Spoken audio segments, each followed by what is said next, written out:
میں نہیں تھی، کسی نے حملہ کیا، ایسی کوئی بات نہیں ہے.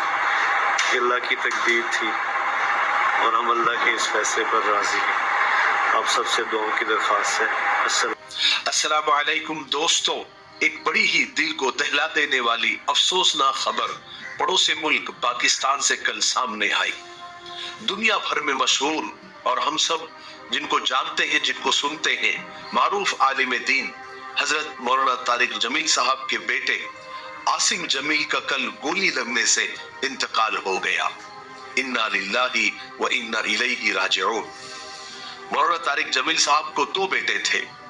بڑے بیٹے مولانا یوسف جمیل جو ہمیشہ اور اکثر مولانا کے ساتھ نظر آتے ہیں اور ہو بہو مولانا کی ہی کاپی ہے اور بیان بھی وہ اسی طریقے سے کرتے ہیں. ایک اور چھوٹے بیٹے عاصم جمیل. کل سے سوشل میڈیا پر اور نیوز چینل پر الگ الگ خبریں گشت کرنے لگی کہ عاصم جمیل کو مولانا طارق جمیل صاحب کے دشمنوں نے گولی مار دی. چونکہ خبر پاکستان سے ہے تو وہاں پر فیک نیوز کی بھرمار ہوتی ہے. جب بھی کوئی پاکستان سے خبر آتی ہے تو فیک نیوز اور ریئل نیوز میں اتنی مکسنگ ہو جاتی ہے کہ اصل اور ریئل خبر کو ڈھونڈنا ایک بہت مشکل کام ہو جاتا ہے. جب یہ سانحہ یہ حادثہ ہوا تو وہاں کے سوشل میڈیا پر رہنے والے یوٹیوبر ایکٹیو ہو گئے. انہوں نے اس موت کا بھی تماشا کر دیا. الگ الگ اینگل سے خبریں بتانے لگے، فیک کہانیاں سنانے لگے. خاص کر جو مولانا پر تنقید کرنے والے لوگ ہیں، یعنی ناقدین ہیں، انہوں نے تو حد کر دی. ایسے وقت میں جب ایک فیملی کے اوپر ایک قیامت ٹوٹ پڑی ہے، ایسی باتیں کی جو بالکل بھی ایسے وقت میں مناسب نہیں ہے. انہوں نے اس افسوسناک موت کو لے کر پروپیگنڈا پھیلانا شروع کر دیا. سوچئے جس گھر میں ایک جوان بیٹا اس دنیا سے چلا گیا ہو اس کا حال کیا ہوگا. لیکن جہاں مشہور ہونے کے بہت فائدے ہوتے ہیں وہاں بہت نقصانات بھی ہوتے ہیں. مولانا طارق جمیل صاحب کے بیٹے عاصم جمیل کی موت کو لوگ الگ الگ نظریے سے بتانے لگے. کل سے ہی جب یہ خبر میرے کانوں پر پڑی تو میں کافی سرچ کرنے لگا کہ اصل کیا ہے. تو یہ کنفرم ہو گیا کہ انتقال تو ہو گیا ہے، لیکن جو گولی لگنے کی خبر ہے وہ سمجھ میں نہیں آ رہی تھی کہ اصل حقیقت کیا ہے. کہ گولی کسی نے ماری ہے یا لگ گئی ہے، کوئی حادثہ ہو گیا ہے یا خود انہوں نے گولی اپنے آپ کو مار دی ہے. اس میں بڑا کنفیوژن تھا. بہت زیادہ کل سے افواہوں کا بازار گرم تھا.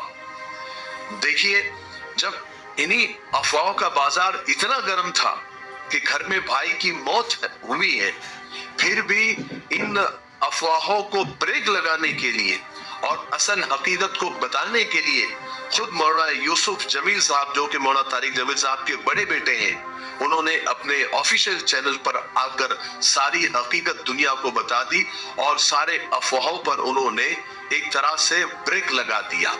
آپ خود سن سکتے ہیں کہ وہ کیا فرما رہے ہیں.